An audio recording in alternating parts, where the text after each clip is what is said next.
For years now, I've kept my face a secret from all of you. So, who am I? You sure you want to know?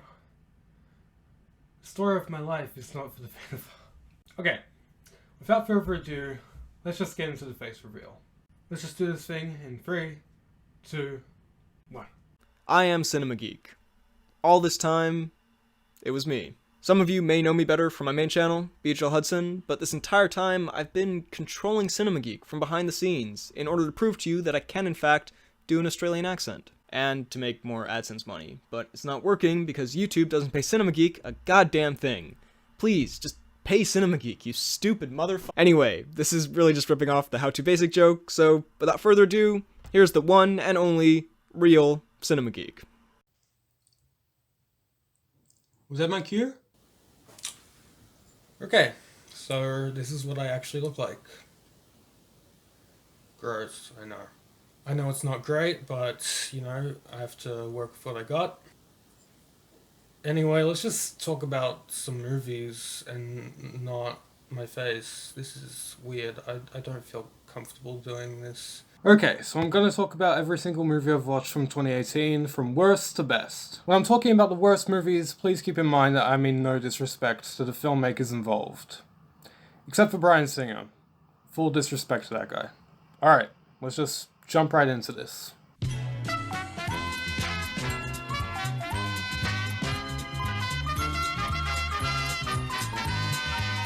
So, starting off with the worst movie of 2018, in my opinion, Mute. It's not the worst thing I've ever seen, but it was just very dull. Everything good in this I've already seen done better in other movies like Blade Runner, and Paul Rudd's character made no sense. There's this scene where he's confronting his best friend because he discovers his friend is a pedophile, but then he finds out that he's going to be paid a lot of money, I think, I can't really remember. So he just forgives his friend and goes on a shopping spree with him. That's basically the only scene from the movie I vividly remember, because it just boggled my mind. Anyway, it was bad. Moving on.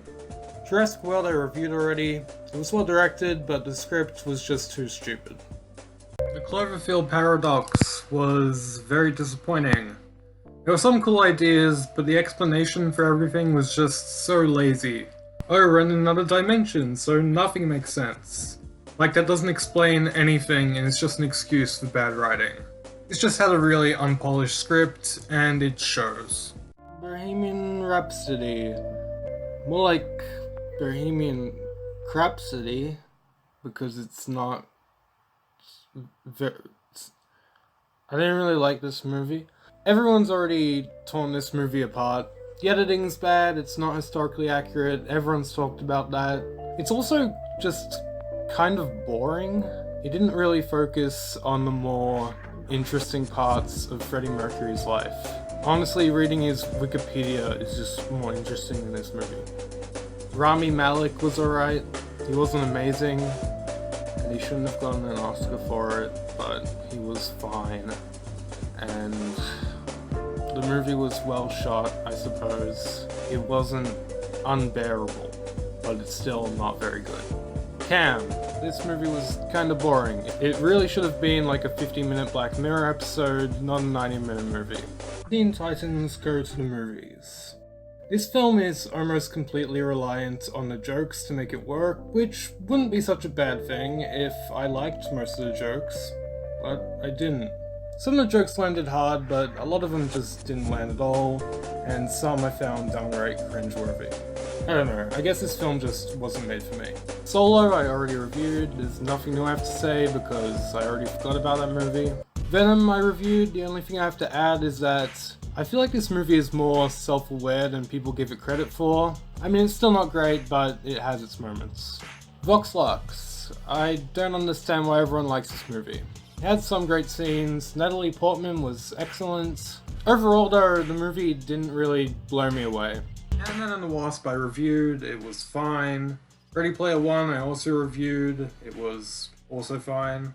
Leave No Trace. This movie was well made and had some great performances, but I just thought the plot had no substance at all, and the pacing is just really unnecessarily slow. Halloween I already reviewed. Honestly, this film gets worse every time I think about it. That said, I haven't revisited it, and I'm not sure if I ever will. Quiet Place was fine. This movie felt very overhyped. A lot of it felt very cheesy to me, and the rules of the universe weren't very consistent. For some reason, these monsters can hear an object falling from a mile away, but they can't hear someone breathing heavily in the same room. Yeah, okay, fine. It was enjoyable, but the script didn't make any sense. Incredibles 2 I reviewed. It was pretty disappointing. It just felt like they did the first movie again, just not as good. It really just felt like a pointless sequel. Mirai, I think. I don't know, I butchered that. This movie was for weebs. Aquaman! This movie is stupid and funny and amazing, and it's the most epic movie ever made. I love it. Mwah! At Eternity's Gate was pretty good. Excellent performance by William Dafoe. The movie looked beautiful. But I don't think this movie developed Van Gogh that well, apart from his personality. And I really didn't like the ending. The Predator, I already reviewed. This movie is just fun, and if you don't like it, then you just don't like fun. Sorry to bother you. It was kind of overrated in my opinion. The film had a very unique voice to it, and there was clearly a lot of passion behind this film, but a lot of it just felt like it was being weird for the sake of being weird. Mandy was incredibly well made, and Nick Cage was amazing as always, but the plot felt very shallow and dragged out. That said, I think I'd like this movie more on a rewatch, but I just haven't gotten around to that yet. Deadpool 2 I already reviewed. This movie would have been amazing if Deadpool was actually funny. Bumblebee I already reviewed, got nothing new to say about that. I saw Happy as Lazaro, aka Lazaro Felice, whatever the hell that means. Probably means Happy as Lazaro now that I think about it. Anyway, it was pretty good. I know none of you have seen this movie, so without giving anything away, I thought the first half was near perfect, and the second half was not as good, and it started to lose me. High Life was an interesting movie. It was incredibly well made and has such an amazing and captivating atmosphere, but I just couldn't get emotionally invested in it. Under the Silver Lake was unlike anything I've ever seen, and I think I liked it. I mean, I'm not 100% sure how I feel about this movie, to be honest, but I do definitely want to watch it again someday and try and get a new perspective on it. A Star is Born was really good. The two lead performances were excellent, but the film just felt kind of cliche, and that really held it back from being anything amazing.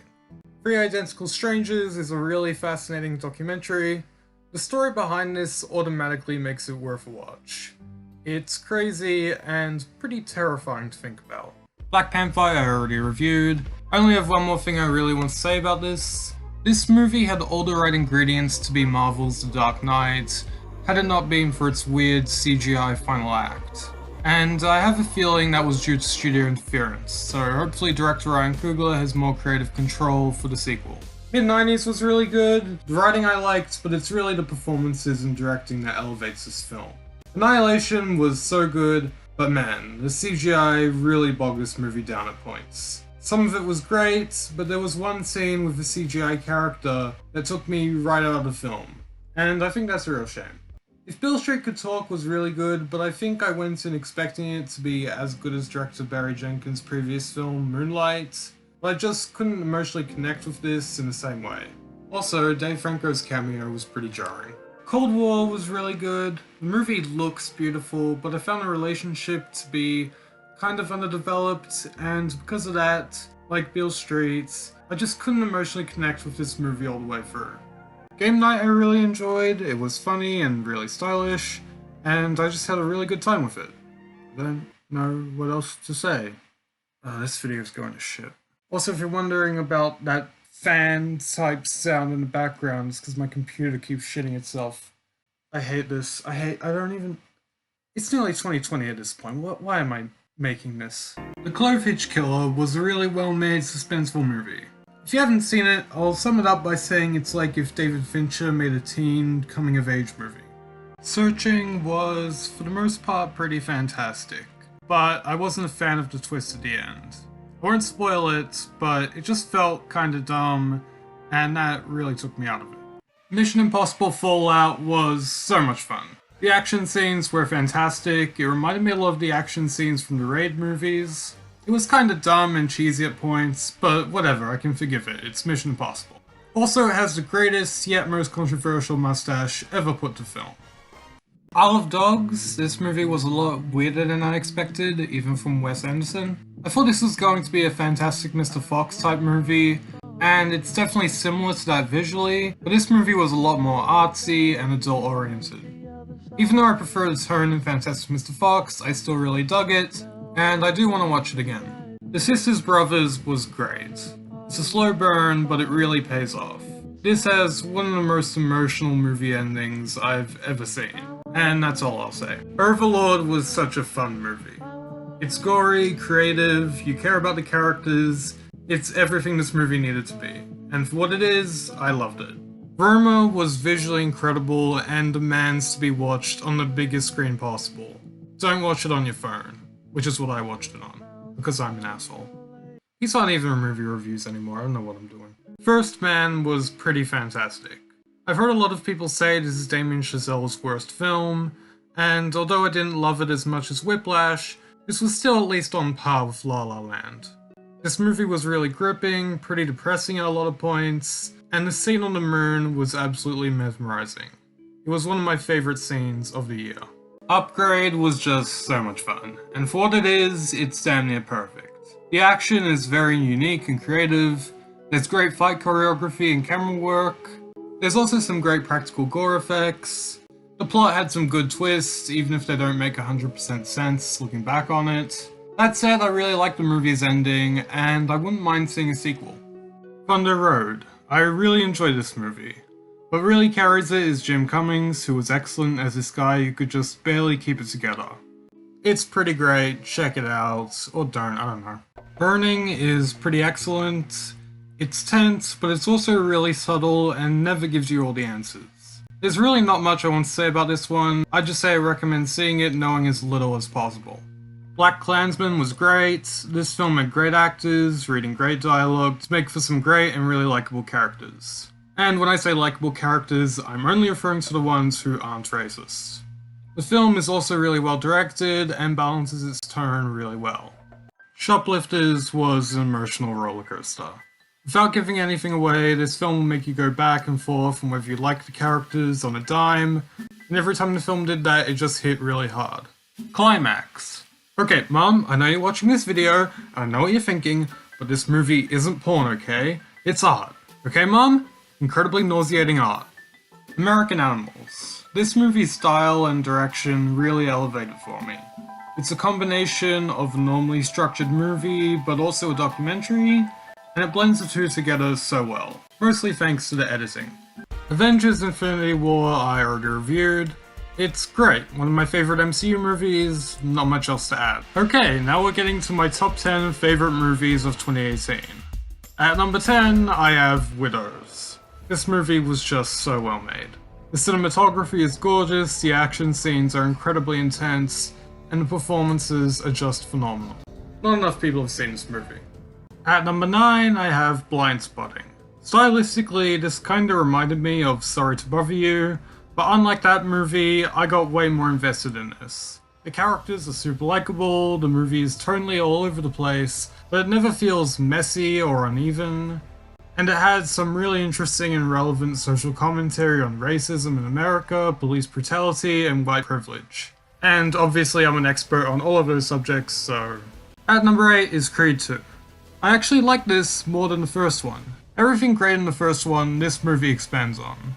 It also just felt more personal. I really cared about all the characters in this, even the villains, and it's just a really entertaining, inspiring movie all around. At number 7 is The Favourite. This was one of the more unique movies I saw last year. I haven't actually seen the Yorgos Lanthimos movie before, so everything stylistically in this movie was just so different from what I'm used to, and I was really into it. The humor is very weird and quirky, there's some great use of music, and surprisingly, you care about the main characters, even though they do some awful things to each other. I just really love this movie. At number 6, I have 8th Grade. This was one of the most relatable movies I've ever seen. It reminded me a lot of The Edge of 17, which I also love. It's very awkward, it makes you feel uncomfortable, but also funny and heartwarming at times. And I can also relate to making cringy YouTube videos. At number 5, I have Bad Times at El Royale. This was just such an entertaining movie. The cast is fantastic, the cinematography and use of color looks amazing, and the script keeps you guessing what's going on at all times. I just had such a good time with this movie and absolutely loved it. At number 4, I have The Miseducation of Cameron Post. This is probably the most overlooked movie of the year. It's so heartfelt, the writing and performances are incredible, and it has probably the most uncomfortably realistic depiction of homophobia from the Catholic Church I've ever seen in a film. At number 3, I have Hereditary. This movie is terrifying. Not just as a horror movie, but as a family drama. The thought of having what this family goes through happening to my family is just so unnerving, and the way this film portrays grief is just so unsettling to watch. This movie kinda messed me up. At number 2, I have a far less upsetting movie, and that's Spider-Man Into the Spider-Verse. I've already reviewed this movie over a year ago now, actually.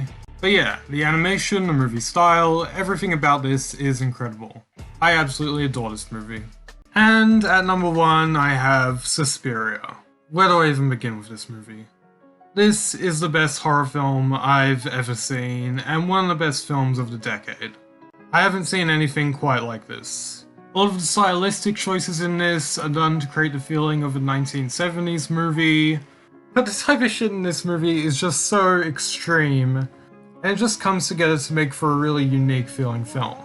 It takes everything in the original and does the opposite of that, only using the movie's premise, which is exactly what a remake should do.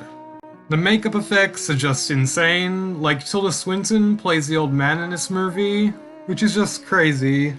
And the music, oh my god, the music, it's just incredible. The whole movie is just so hypnotic. I haven't been this sucked into a movie ever. I like to think that I don't get scared or disturbed easily by a film, but there's a scene in this where a woman turns into a pretzel, and the way the scene was edited and everything about it, I just instinctively looked away. When the credits rolled, I was just left stunned. I know I'm never gonna have a movie watching experience like this again, and that's why Suspiria is my favorite movie of 2018. Also, here's how I'd rank all the 2019 superhero movies. Okay, that's it. See ya. Happy New Year. Bye!